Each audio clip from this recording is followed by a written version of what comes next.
on the line who's going to be talking about a special project that he is collaborating on with Family Pack here in Illinois. He is Illinois State Representative for District 54, Tom Morrison. Tom, welcome to Mark My Words. How are you?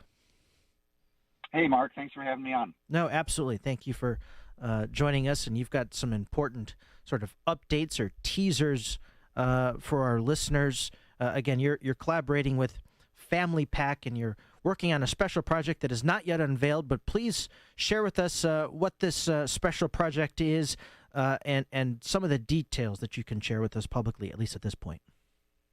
Yeah, well, Mark, your listeners know that we have such an important election coming up. And what I have found, so I've been in the Illinois House of Representatives for 12 years. I'm not running for re-election, but I really want to help other, good representatives get elected, ones who really care about our children, who care about the state of the state, our business climate.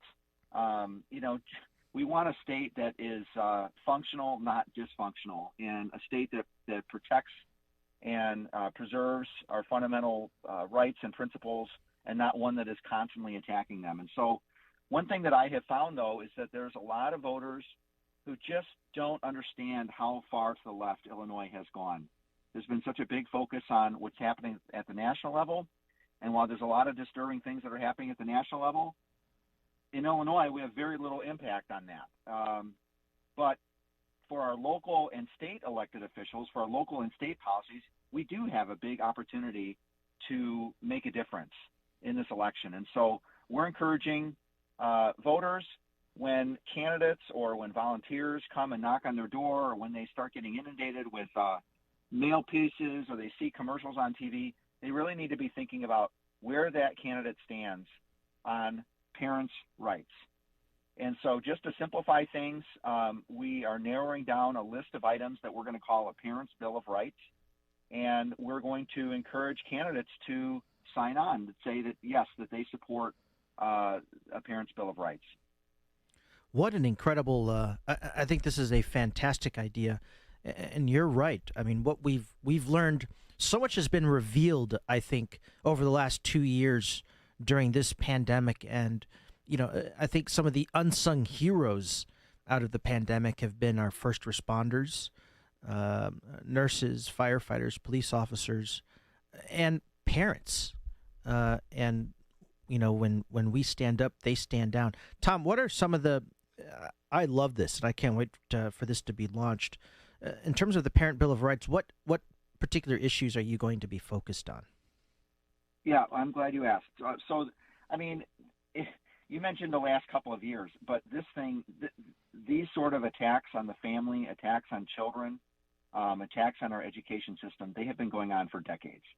And people who are paying attention have highlighted some of these things over the years, and the issues get a lot of attention, and then they kind of fade by the wayside. People get busy, and other concerns, come into our lives. But some of the issues that we think are most pressing, number one, how many people know that Illinois had, in past tense, had a parental notice law for children who were seeking an abortion? Well, last fall, the Illinois Democrats pushed through a repeal of that law, and Governor Pritzker signed it into law. So it went into effect this year. So think about it. A child who wants to get their ears pierced cannot get one without parents' consent, right? The parents actually have to sign off on that. In the case of abortion, parents at least had to be notified. Now parents won't even be notified if their child is seeking an abortion. And so you can see the abortion industry, abortion clinics are expanding in the state of Illinois because they see children as a growing customer base for them, and the parents won't even know about it. So that's one provision. We've also seen extremely graphic and radical sex education come into the schools. There was a bill that passed last year. It was Senate Bill 818.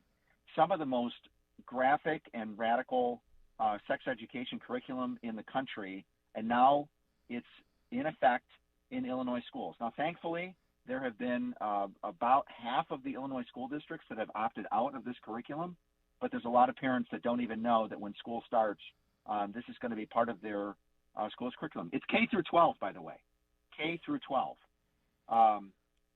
Other provisions, we want to expand parental involvement in curriculum issues, regardless of what that curriculum might be. We think parents should have a right to know what their children are being taught.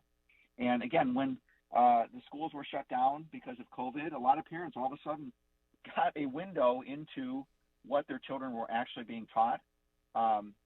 We need to make sure that now that the kids are back in school, that it isn't under wraps anymore. The parents have a right to know what is being taught, who are the special speakers being brought in, what are the special programs that they may or may not be aware of. We think parents should know ahead of time. So that's generally the idea. It's a wonderful idea.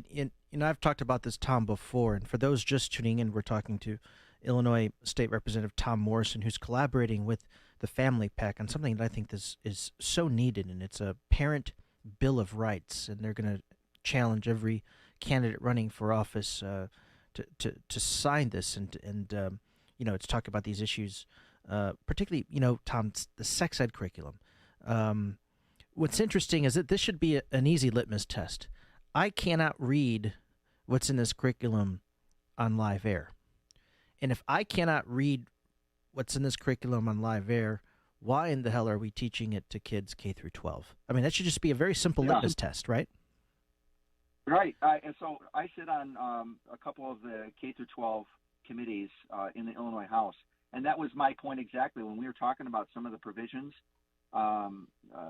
within the curriculum. If I had talked about it in the committee discussing the bill, someone could have potentially accused me of sexual harassment. As Illinois lawmakers, we go through sexual harassment training, and I was just appalled that some of the items that we expect our children to learn about, the topics, are things that would, or the pictures, within the quote-unquote approved textbooks, the approved curriculum.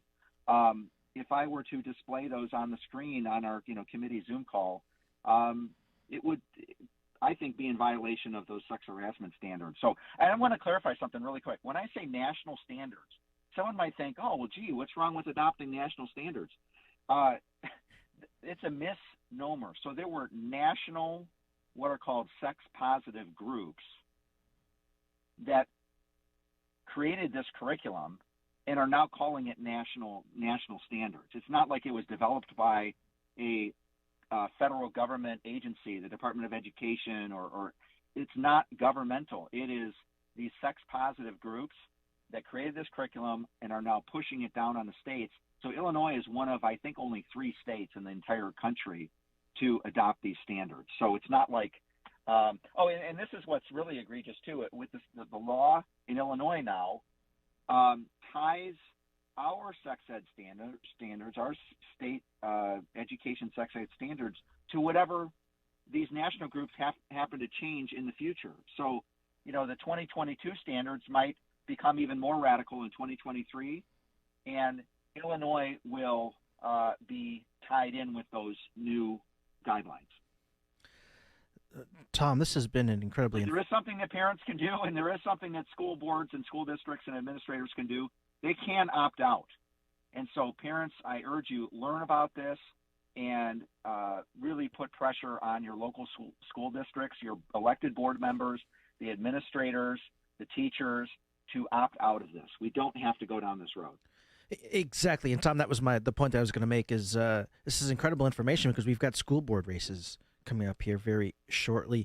Tom, next spring. Yes, next spring. Real quick, I know we're running out of time, but when will you be unveiling this Parent Bill of Rights? Do you have any idea? Well, we got a draft right now. We're working with some allied groups about finalizing our language, but you're going to start to see things in a few weeks, I would say. Wonderful. Well, Tom, I want to invite you back here in studio where we can have a much longer, more substantive conversation on this. I think this is fantastic. Thanks for all your work. Thank you to Family PAC. Illinois State Representative Tom Morrison, thanks so much for joining me. Thanks a lot, Mark.